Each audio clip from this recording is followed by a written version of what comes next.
From Studio 3B in Rockefeller Center, here is Stone Phillips. It might make for an interesting experiment. What if you could develop a foolproof lie detector and carry it around with you all day? Who'd be caught telling lies? Your friends? Your family? Your boss? You? Well, tonight, as part of NBC's week-long series on dishonesty in America, a look at why so many people lie, cheat, and steal. You're going to meet a man who may be the closest thing there is to a portable lie detector.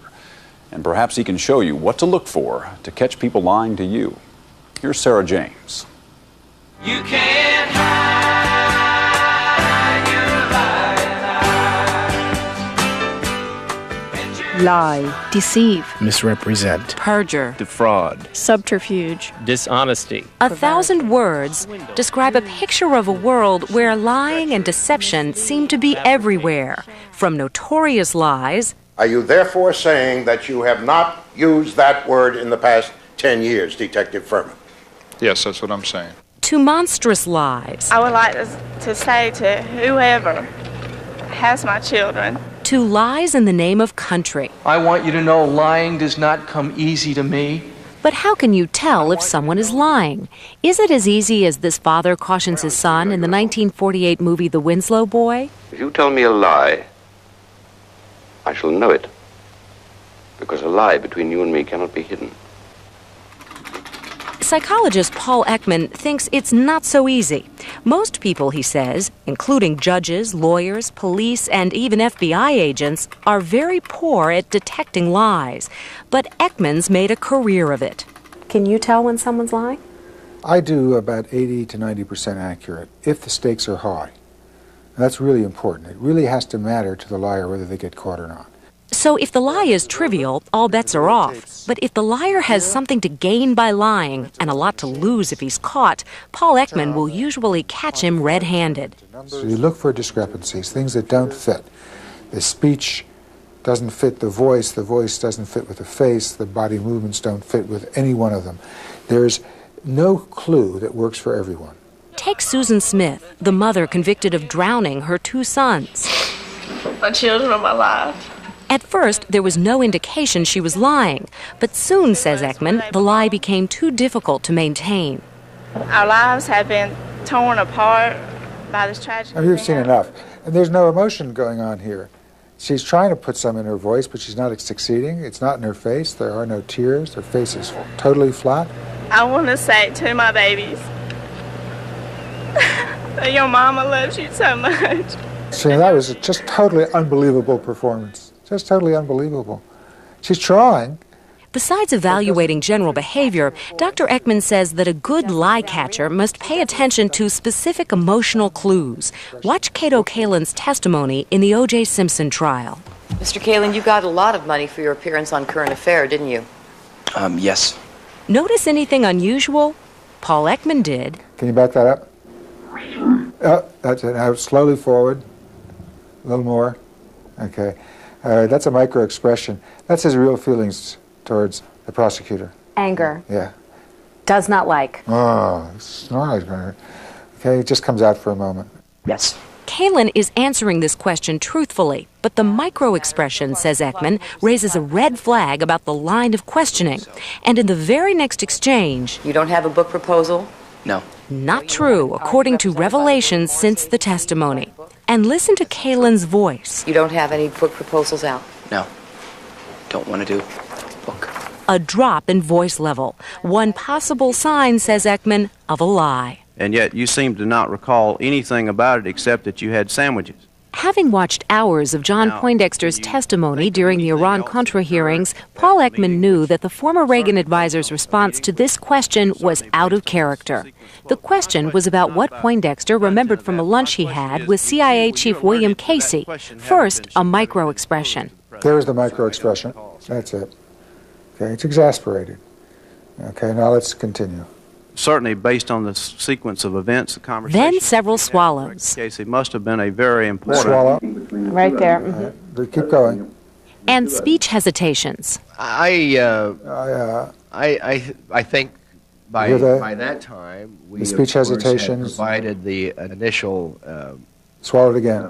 Briefings to Congress, and as... Swallows again. Now he's going to take some water.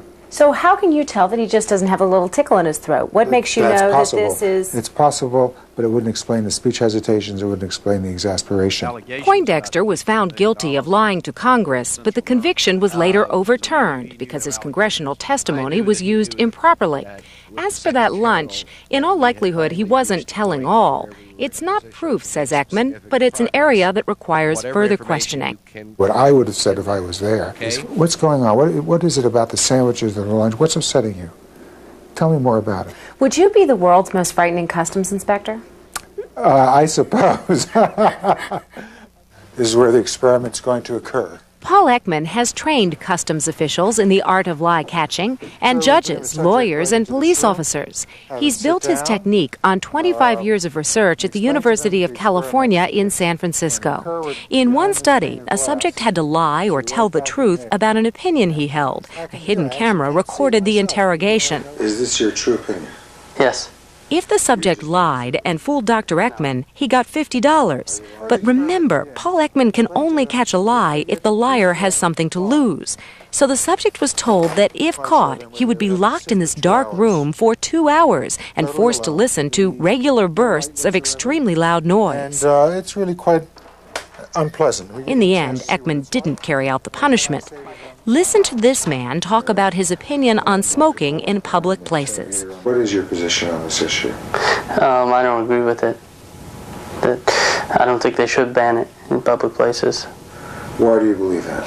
Well, I think smoking, like other rights in this country, are very important, and they should be upheld. How long have you held this opinion?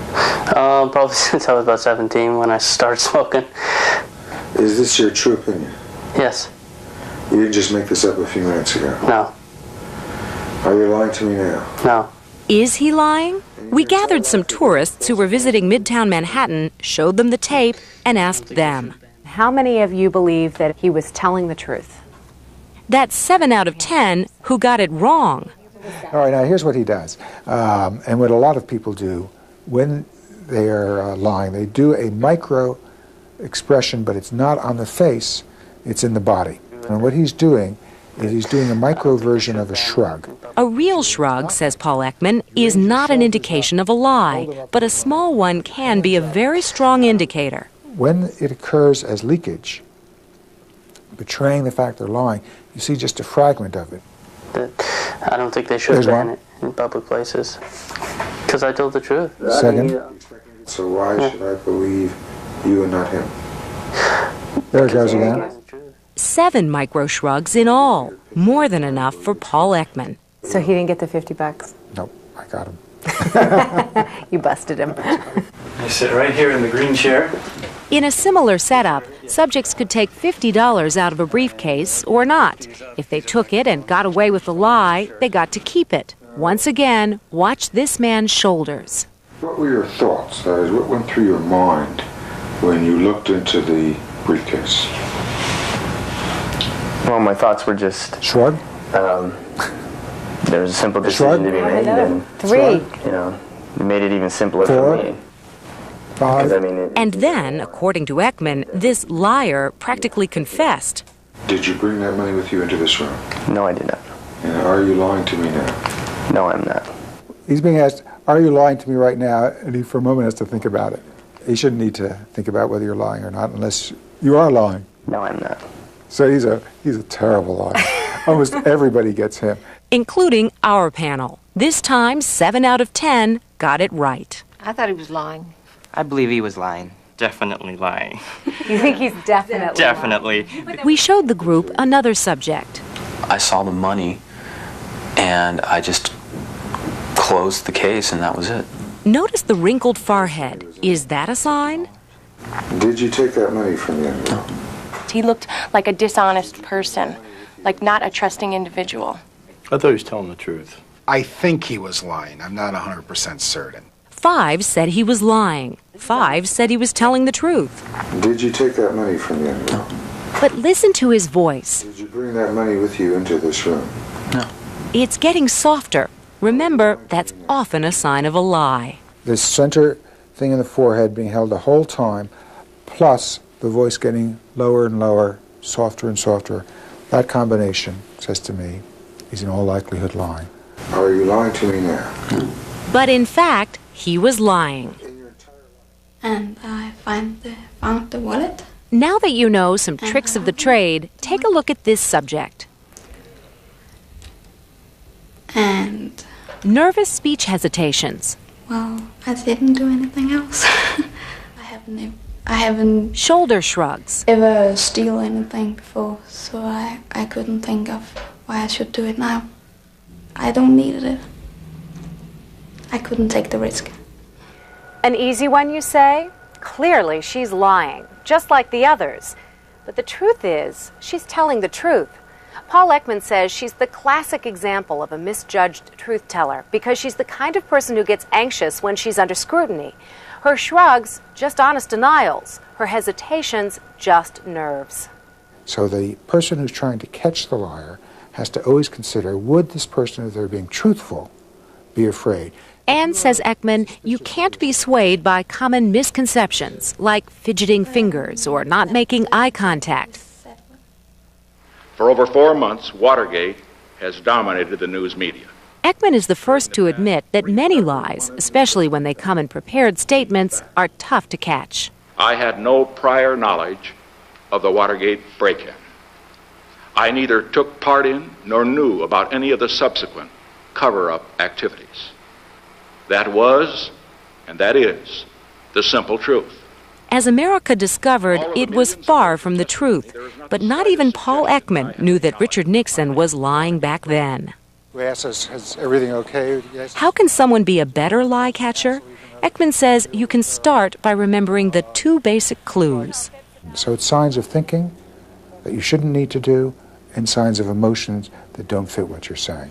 And above all, give them a chance to reveal themselves. They just got to be okay. The more someone talks, the more likely it is they're going to make a mistake that you're going to be able to pick up on.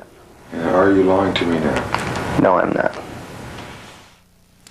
Ekman also urges people to be a little more skeptical. He says liars often aren't caught because too many of us are ready to believe that others are telling us the truth.